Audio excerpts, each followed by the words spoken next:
Well, just when you thought we had a budget on time this year, we seem to have hit a little bit of a roadblock. How long will this impasse last? We'll dig into it this week on Pennsylvania Newsmakers right now. This is Pennsylvania Newsmakers, a fast-paced, unrehearsed weekly discussion with and about the leaders who shape your world. And now, here's your host. Welcome to Pennsylvania Newsmakers. My name is Mike Straub, filling in for Dr. Terry Madonna, who is off this week, but he'll be back next week. Rest assured. I'm joined this week by Representative Mike Tobash from Schuylkill and Dauphin's County, a Republican in the House of Representatives. And Representative, thank you so much for being here. We got to get into this budget debate. Just when it looked like we were going to get one on time this year, things have slowed down a little bit. So let's start with the budget that you all passed. You were a yes vote. Record-setting education funding. Tell us some of the highlights for Pennsylvanians in this budget. So, I mean, as you mentioned, record education funding. Look, the difficulty in the budget right now, and I think one of the highlights that you talk about is the fact that we're trying to overcome increases in expensive things that have been promised from years ago that are coming due right now. The bills are coming due, and we're doing that without broad-based tax increases. So the fact of the matter is we have a commitment to continue to fund our public education system. It's an important thing that our Commonwealth does. There's many other services that are important, and some of those costs are increasing just like they do in people's households, and we're making sure that we're paying those bills. But at the same time, we're not expanding the size of Pennsylvania state government. So a commitment to education, a commitment to the taxpayers of the Commonwealth of Pennsylvania to not make this government bigger than it is right now without any broad-based tax increases. And that's really what we're working from, the perspective that we're starting at. And you know what? It's worth it to give you guys a pat on the back. You took so much heat last year for what appeared to be an inability to work together. There was talks of, instead of working together, there was just separate press releases. But this was a bipartisan effort. The governor asked for increased education funding. He asked for increased opioid addiction funding. And you all, willing to work together, answered that call.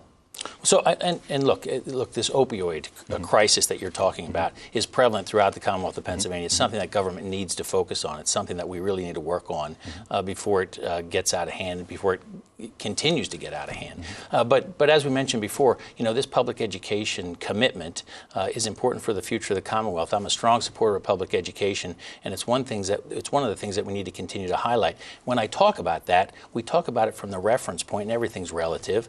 The fact that there's some increased costs, some things are really becoming more and more expensive in the Commonwealth, and some things that we need to have a commitment to, like corrections. We talk about $152 million.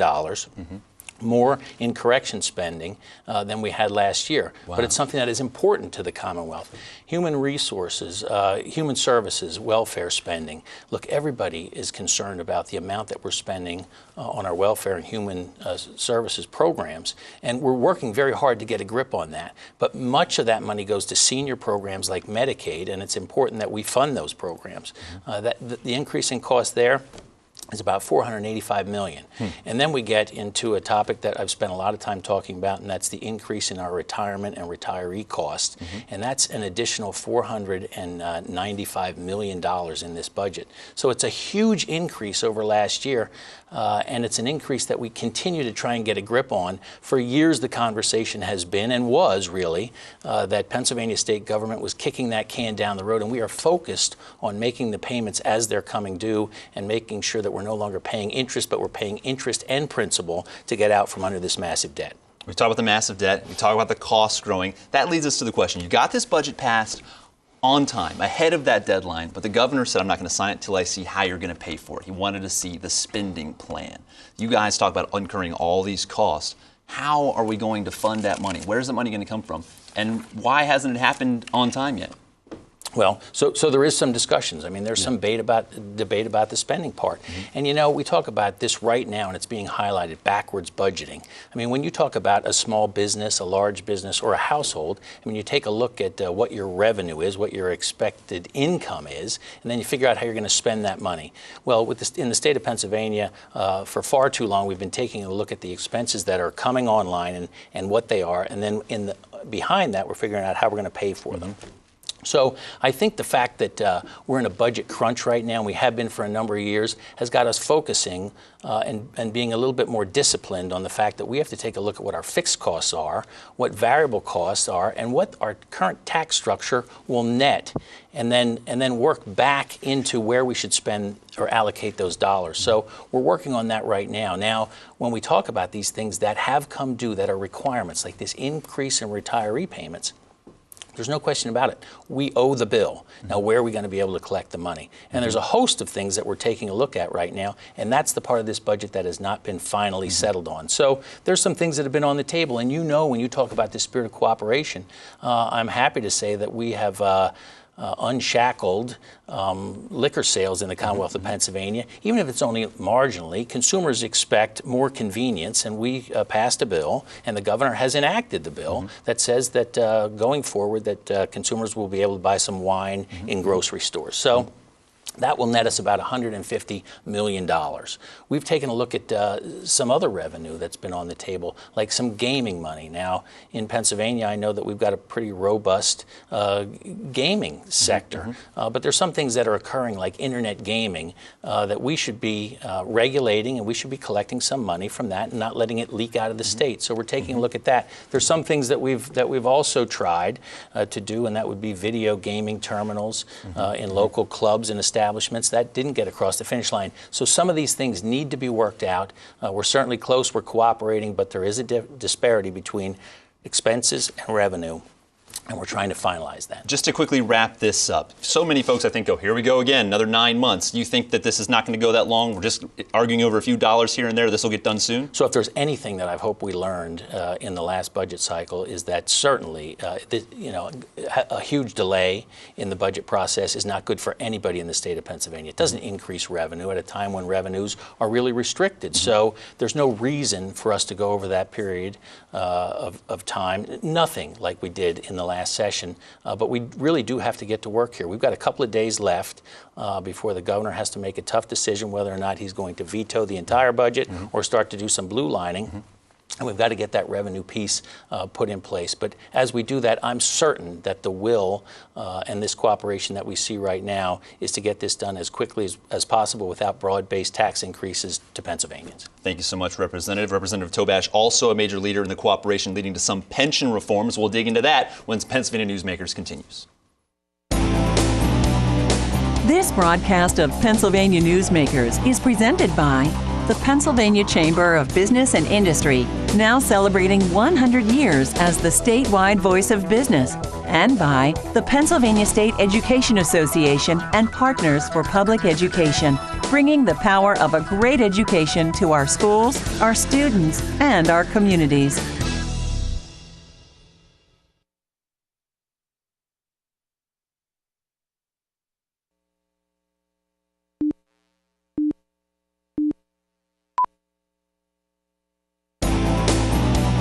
This broadcast of Pennsylvania Newsmakers is brought to you by the Pennsylvania Highway Information Association, the go-to source to learn about transportation projects and issues.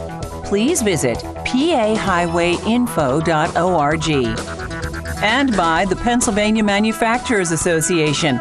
Business in Pennsylvania is our business.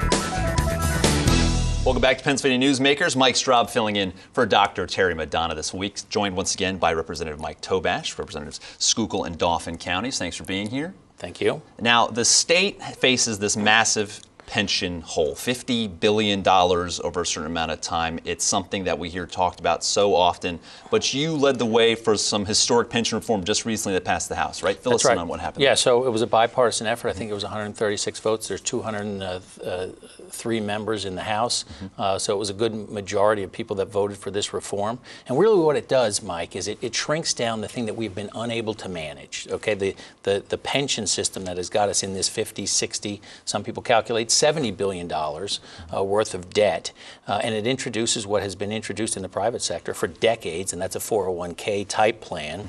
A defined contribution plan. So the theory behind this program is to phase out of the thing that the state has been unable to manage, that the private sector has been unable to manage, and that's a defined benefit pension plan. Phase out of that and introduce this defined contribution. We had a couple of goals. Just let me give you a perspective. When I was elected in 2010, when I got in the House, and in that year, in 2009, 2010, our pension cost, the employer contribution, was about $500 million.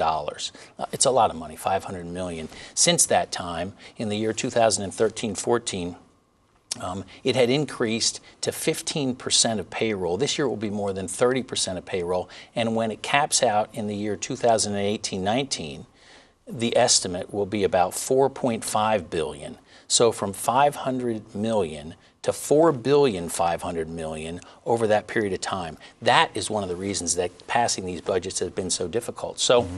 When we set out on pension reform a number of years ago, and we've been working on it for quite a while, and now we see a bipartisan effort. It's a bicameral effort. They have done some good work in the Senate, and hopefully we can come together and get a plan that's going to be good for the future of the Commonwealth. What we want to do is reduce costs, develop some savings, introduce something that the private sector has been used to, government being more like the private sector in a defined contribution plan. Within this plan, we were focused on paying the debt down faster than we would if we wouldn't have this reform. Another thing that I hear all the time is, why are these different segments, why are they different? This plan treats everybody the same, with the exception of Pennsylvania State Police that don't participate in Social Security. Everyone would be the same in this plan, and I think that's important to note. Why should legislators, elected officials, have a more generous plan than somebody else? Why shouldn't we be all treated the same way under a retirement program? That's what it does. It also does not affect existing employees, so I think it's another important thing that we note in this plan.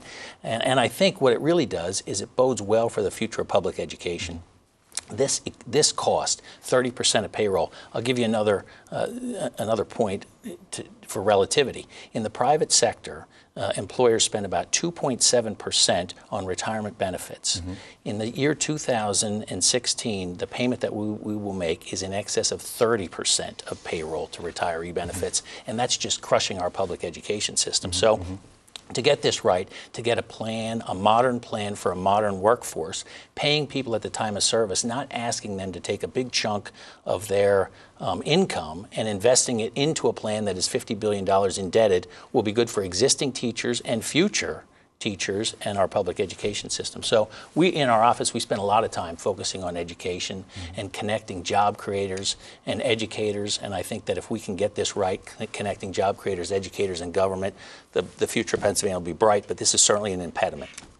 A little bit less than a minute to go. I know that you're passionate about this, and you talk about the way it can improve education in the state. It's about growing certain attributes of the educational process that's happening? Sure. There's no doubt about it. So we spent an awful lot of time in our office talking about this. The fact of the matter is that our education system right now is not reactive to what the job market needs. I go around to manufacturers throughout the state, and what we need is a skilled workforce. We need more people in electrical, plumbing, diesel mechanics. The job market is starving for those positions to be filled, and quite frankly, we've got an education system right now that is directing people into four-year college curriculum.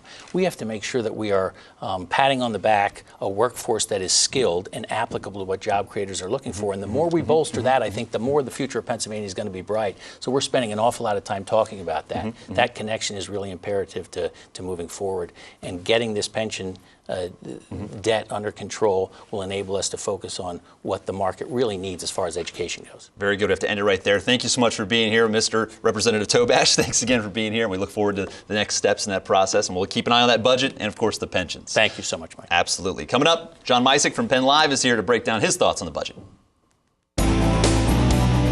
This broadcast of Pennsylvania Newsmakers is brought to you by the Pennsylvania Credit Union Association. Pennsylvania Credit Unions, where people are worth more than money. To find a credit union that is right for you, check out ibelong.org. And by the Energy Association of Pennsylvania, Pennsylvania's energy information source.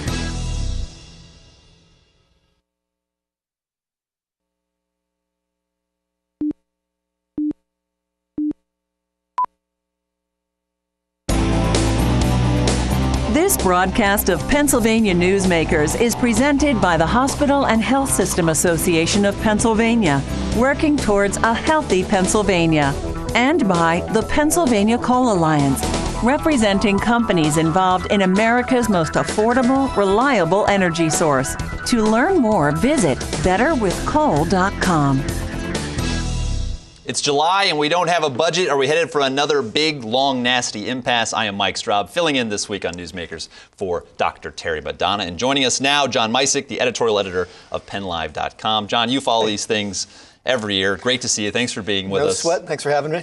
Thank you so much. So is this budget in full tailspin? There was some concern among some reporters right to the lawmakers' faces saying, so what happened? How did this all collapse? And the lawmaker said it didn't collapse. Nothing's happened. From where you're sitting, are we in full tailspin? It's not circling the drain quite yet, but it certainly doesn't look good. As Representative Tobash said in your last block, the governor has until Monday, Mike, to either sign this thing, blue line some portion of it, or veto it entirely. Having been down that disastrous path last summer with a full gubernatorial veto, I can't imagine that they would do it again. He said he won't sign it without a sustainable revenue plan to go with it, which leaves blue lining it, which means Xing out some portion of the budget to make all the numbers add up. I could see him going, say, for instance, to the legislative appropriation if he really wanted to be obnoxious about it to kind of squeeze people and get them back to the table. Have heard he's not inclined to blue line, and so everyone is now sort of praying and hoping that something will come together over the weekend. The House and Senate have session days planned just in case there's an agreement. But Majority Leader Jake Corman is also telling his people to brace for a long summer. So optimistic right now, but also planning ahead for the idea that we might be having this discussion, you and I, again in the middle of July, the middle of August, God forbid. Yeah, we're sitting here, we smile and joke about it, but we think back to last year and just how nasty it was. We don't want to get there. The governor's putting out these very interesting, almost vignettes of him sitting at his desk and saying, I'm here to work together. And he always uses the phrase, no more smoke and mirrors when it comes to funding these budgets. As you look at what the House Republicans are the ones who've really offered up their ideas of how they want to do it. Right. Is this another smoke and mirrors game, or are these real sustainable revenue sources? Well, we're going to have to see. So the casino revenues, presuming that happens, there will be some sustainable revenue from that. The liquor and wine privatization, you get some upfront money from wine privatization, rather. You get some upfront money and new license fees from that. Whatever we said slots, whatever cigarette taxes they end up passing, that'll be sustainable revenue. They're talking about some other one-time fixes. You and I were talking about this before we went on air about borrowing from this workers' compensation fund. That's a one-time thing, and people are concerned about the liabilities in that. But every budget to some extent is balanced with accounting tricks. When the Senate sent over the general appropriations bill to the House a week ago now, nearly 10 days ago, they had moved about $95 million off book for something called the Commonwealth Financing Authority, which is the bonding agency that the state borrows from to finance these large ticket infrastructure and economic development projects. So that made it look like it was smaller than what it is. It's not that the money wasn't there. It's just been like, okay, look here, don't look there. So, every budget to a certain extent is done with that. To say that every budget, so I need a no smoke and mirrors budget kind of defies the reality of budgeting, because to a certain extent there's always accounting tricks someplace. Yeah, and it's a little bit of fortune telling. Dave Reed walked into a press conference last week and he said, our numbers add up to about $1.35 billion. The Democrats are more like $1.2 billion. It's essentially math equations, and they both end up with a different answer. Well, if you think back a couple of years ago when they did that, they were supposed to do that tavern gaming thing, and they said, we'll get $50-60 million from this easy. And then the taverners looked at it, and they looked at the licensing fee and all the rigmarole they had to go through, and they were like, you know what, we're going to pass. And they ended up getting like $1 million from it. Yeah. So to some extent, you do these projections, and you hope that everything turns out the way you think it's gonna. We got about a minute to go. It seemed like it was incredible in June. Everybody was getting along. We had a bipartisan liquor reform, some bipartisan pension in the House. And then on Friday last week, it all switched. The tone completely changed. Is anything to be said that we can turn this thing around? I think I'm still optimistic. The thing of it is as a matter of procedure and a matter of law, all revenue bills have to start in the House. So really now the House is kind of isolated in this because they need to get agreement between House Republicans and House Democrats before they can kick a revenue bill out of there. There are the four-party talks going on and leadership talks going on. They're trying to lay that groundwork. I think people are still cautiously optimistic, but there's not a heck of a lot for folks to do until the House moves a piece of legislation. Well, we will be watching for sure. Thank you so much, John. We'll be back with John in just a second. There's a national race that's starting to draw some attention. It's our Senate race here in Pennsylvania. We'll dig into that when we come back. This broadcast of Pennsylvania Newsmakers is brought to you by the Pennsylvania Medical Society. Inspired physicians committed to the good health of Pennsylvanians and the advancement of the practice of medicine. And by the Pennsylvania Healthcare Association, advancing quality, improving lives.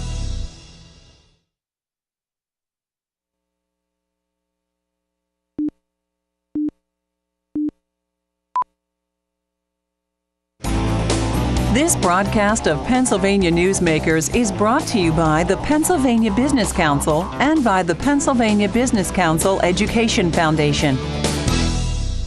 Welcome back. Mike Straub in for Terry Madonna this week on Newsmakers. John Micek still with us from PennLive.com, the editorial editor. And John, I think just in the past couple of days almost, all of a sudden this Senate race, the McGinty-Toomey race, has kind of grabbed some headlines and grabbed some attention. These two are coming out swinging. Yeah, I mean, this is one of the top 5 most closely watched races in the country. It's one that the Democrats hope to flip as they try to retake control of the U.S. Senate this fall. The big one this week, there was a almost vote in the Senate on this thing called Kate's Law, named for Kate Steinle, a woman who was killed by an undocumented immigrant in San Francisco back in 2015. Multiple convictions, multiple deportations. It would end federal funding for cities that adopt the so-called sanctuary city approach, where you don't tell federal immigration officials or you don't cooperate with them on cases of undocumented immigrants. That's now popped up as an issue in the race between Katie McGinty, the Democrat, and Republican Pat Toomey, the incumbent. So that is now, because Philadelphia stood to lose about $39 million in federal funding. So that was an issue this week. Senate Democrats blocked a vote on that on Wednesday of last week. So there was some sniping back and forth between McGinty and Toomey over that. Just one flare-up and a series of flare-ups in a very, hotly contested contest. A lot of outside money, a lot of party money coming in. This one is for all the marbles. Yeah, it was interesting in terms of how quickly they got aggressive. It was the day after the primary election. Toomey, or people on behalf of Toomey, started airing ads statewide, probably on the station you're watching right now, attacking McGinty for her revolving door and using all these sorts of phrases. So is this one that is going to it's going to take all the money in the world to keep the seat one way or the other? There's multiple millions of dollars that are coming into this race. America Rising, I think, is the PAC you're talking about. They're working on Toomey's behalf. You've got PACs that are working on Emily's List, for instance. The big women's activist group is working on behalf of Katie McGinty. They want to take out Pat Toomey in the worst way, and there's just going to be geysers of cash that both sides are going to spend to do it. And both candidates are getting caught on some flip-flopping, so to speak, is a phrase that's overused quite a bit in politics as we go to under a minute. But McGinty would be sanctuary cities. Toomey has kind of towed the line on the Republican Party in terms of gun control. Yeah. He's been one of the sort of few sane Republican voices when it comes to gun control. He's pushed for background checks. He's working for a little while on trying to get a saner version of the so-called no-fly, no-buy list. That got hung up. The House made, the U.S. House, rather, was supposed to address some of those issues this week. And McGinty accused Toomey of trying to have it both ways on guns when the Senate voted some stuff in the wake of the Orlando shootings earlier last month. So, just plenty of her flying in that race. Well, we'll be enjoying to watch the show from here on out. Absolutely. Thank you so much, John, for being here. We appreciate it. We look forward to your great coverage the rest of the way. And thank you so much for joining us this week on Pennsylvania Newsmakers. I am Mike Straub, the regular star of the show. Terry Madonna will be back next week. Have a great week.